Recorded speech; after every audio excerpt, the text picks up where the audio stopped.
My wife confessed her affair was with a loan shark who she gave our house to as collateral. I replied, "That's a problem." Then I reported him to the police. She was left frantically calling me from the station. I'm 42 male, an architect. My name is Eric. My life is built on precision, on plans, on understanding that a flawed foundation will bring the whole structure down. I thought my marriage of 15 years was built on solid ground. I was wrong. It happened 3 nights ago, a Tuesday. We were cleaning up after dinner, and my wife, Amy, 40, was just standing there staring at the wall. She'd been off for months, jumpy, secretive with her phone. I'd steeled myself for the usual confession, an affair, a messy emotional ordeal. I was prepared for that.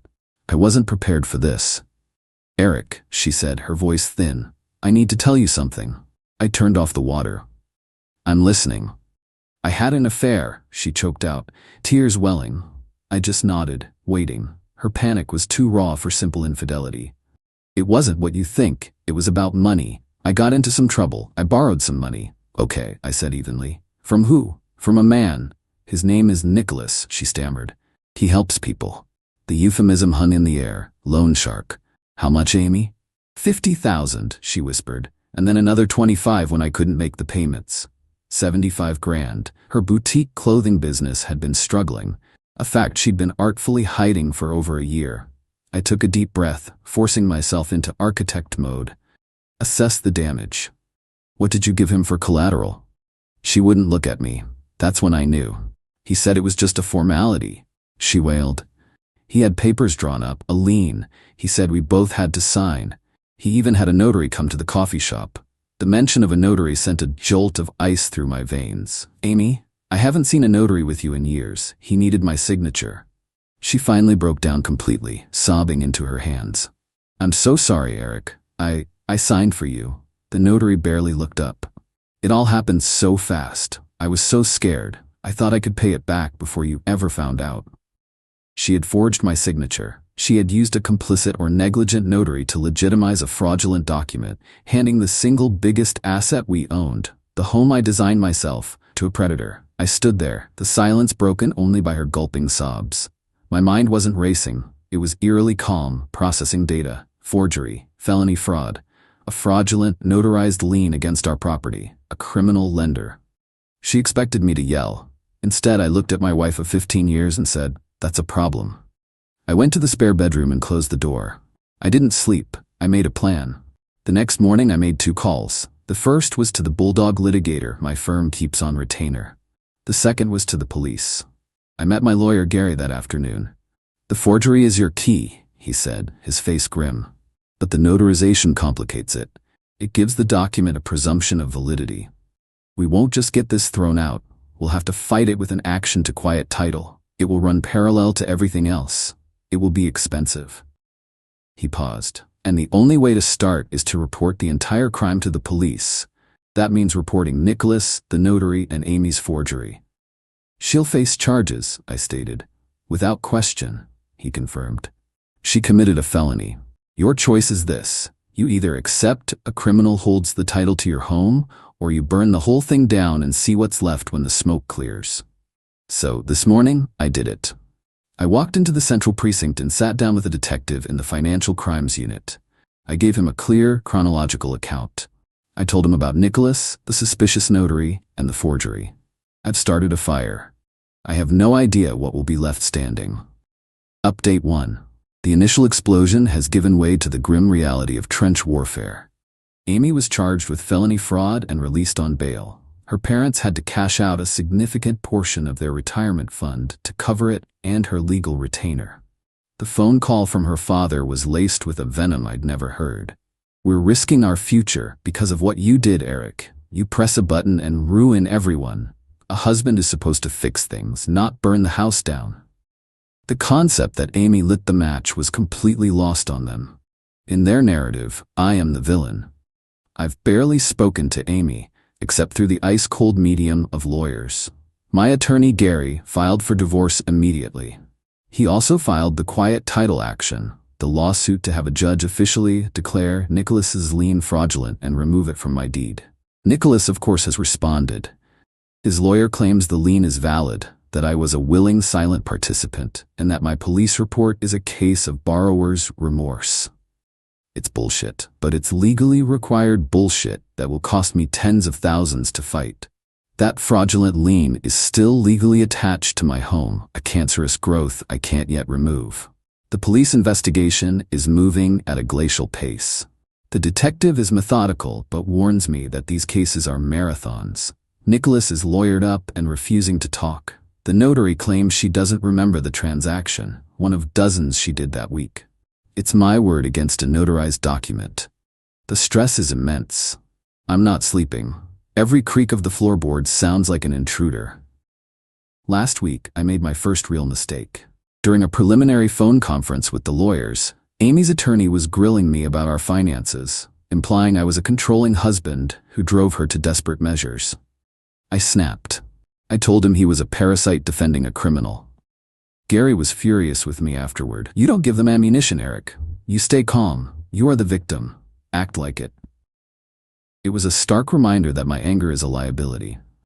Nicholas made his first move last night. It wasn't a crude threat. It was a single text message, precise and chilling. Unknown.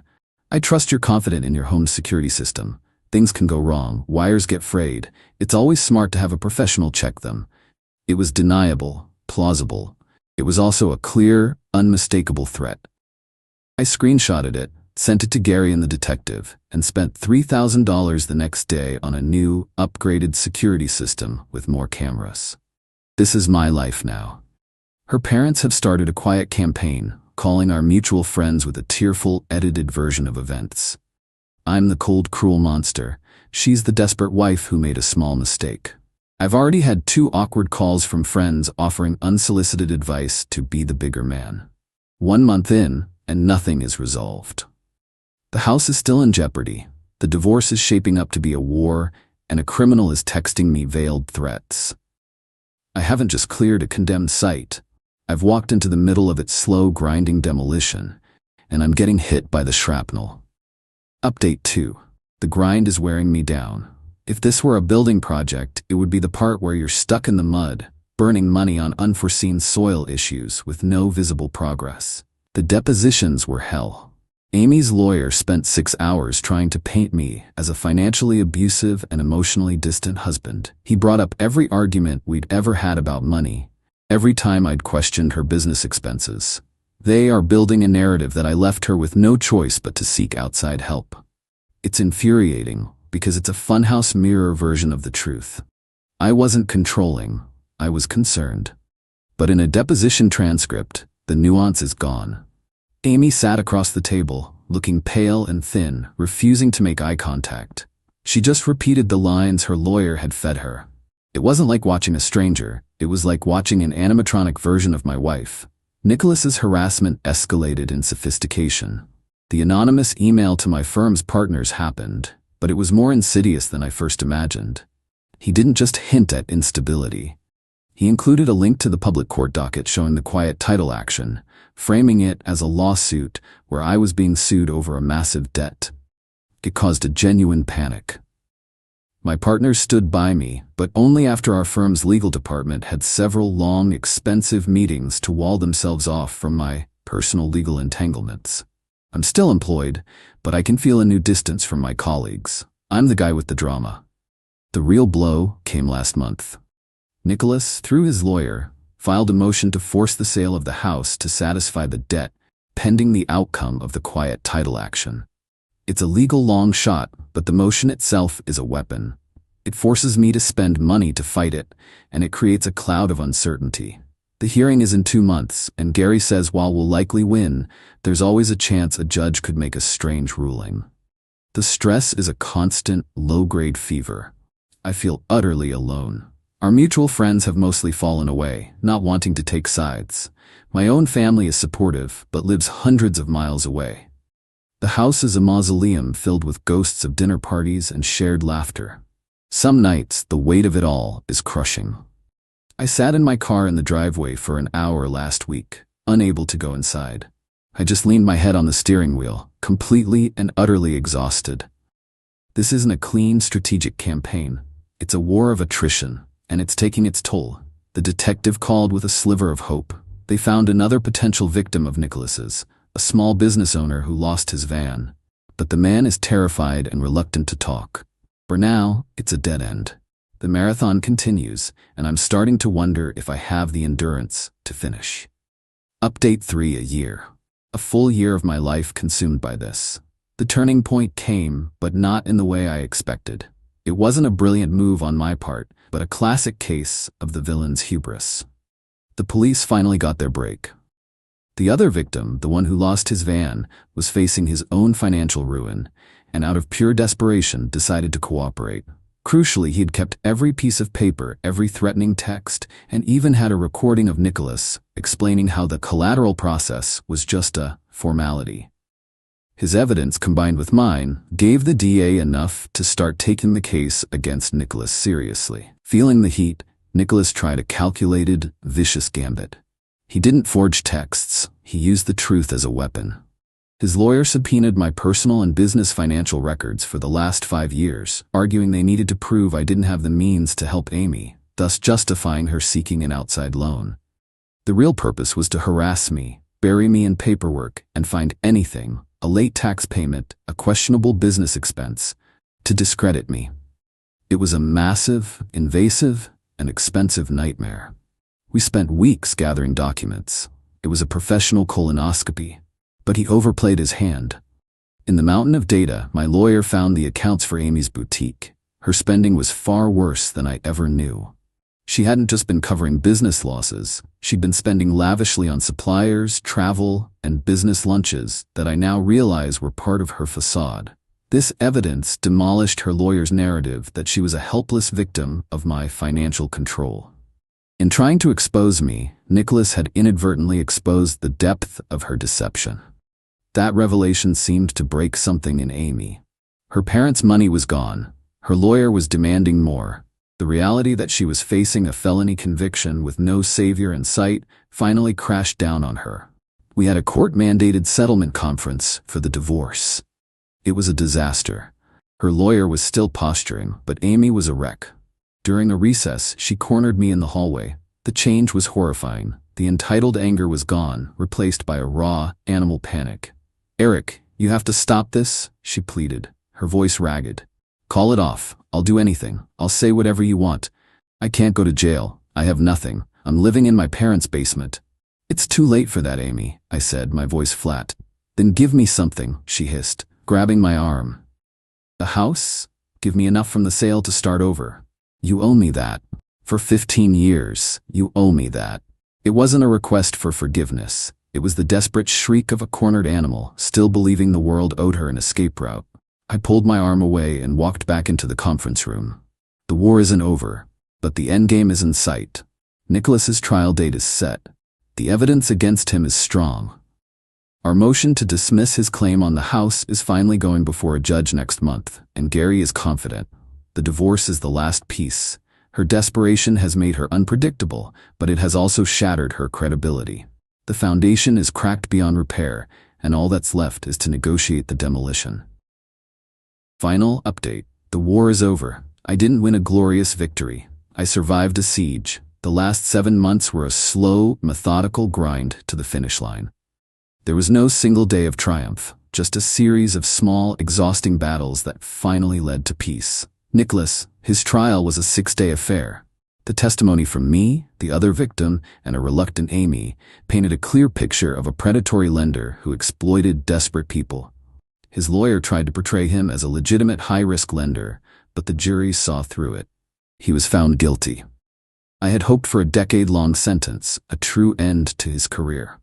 He got 5 years. With parole, he might be out in 3. It's not the justice I wanted, but it's the justice I got. I have to live with that. The house. 2 weeks after Nicholas's conviction, we finally had our day in court for the quiet title action. With Nicholas's criminal conviction as evidence, the judge ruled the lien was unequivocally fraudulent and ordered it expunged from the deed. After 18 months of it hanging over my head, the house was finally, legally, mine again. I didn't even celebrate. I went home, poured a glass of whiskey, and sat in the dark, feeling the absence of that crushing weight for the first time. The relief was so profound it felt like grief.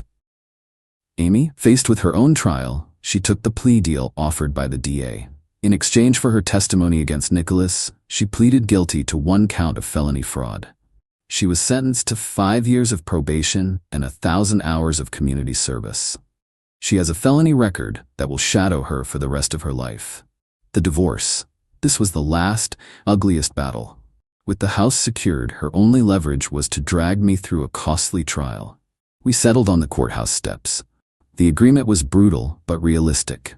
I kept the house, my car, and my entire pension. Our joint savings account had been drained by the first wave of legal fees. However, to avoid a trial, Gary advised me to make a one-time equalization payment of $15,000 drawn from my personal savings. It was galling. It felt like a reward for her behavior. But as Gary put it, do you want to pay her $15,000 to go away forever? Or do you want to pay me $50,000 to fight her in court and maybe get the same result? I wrote the check. It was the cost of freedom. Her last communication was a venomous email from a new address, accusing me of robbing her of her life and leaving her with nothing. It was filled with the same entitled rage, completely devoid of self-awareness. I deleted it without replying. I am 44 years old now.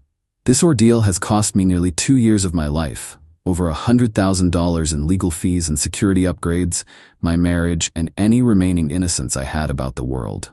I am not the same man who stood in his kitchen listening to a confession. That man was softer, more trusting. This one is cynical, wary, and tired. There was no satisfaction in watching Amy's downfall. There was only a grim sense of inevitability. She wasn't a monster. She was a profoundly weak person who made monstrous choices. I don't hate her. I feel nothing for her at all.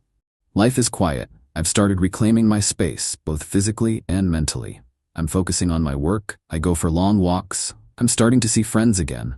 The future isn't a bright, exciting vista. It's a quiet, empty plot of land. But the ground is stable. The title is clear, and for the first time in a very long time, I'm ready to consider the blueprints.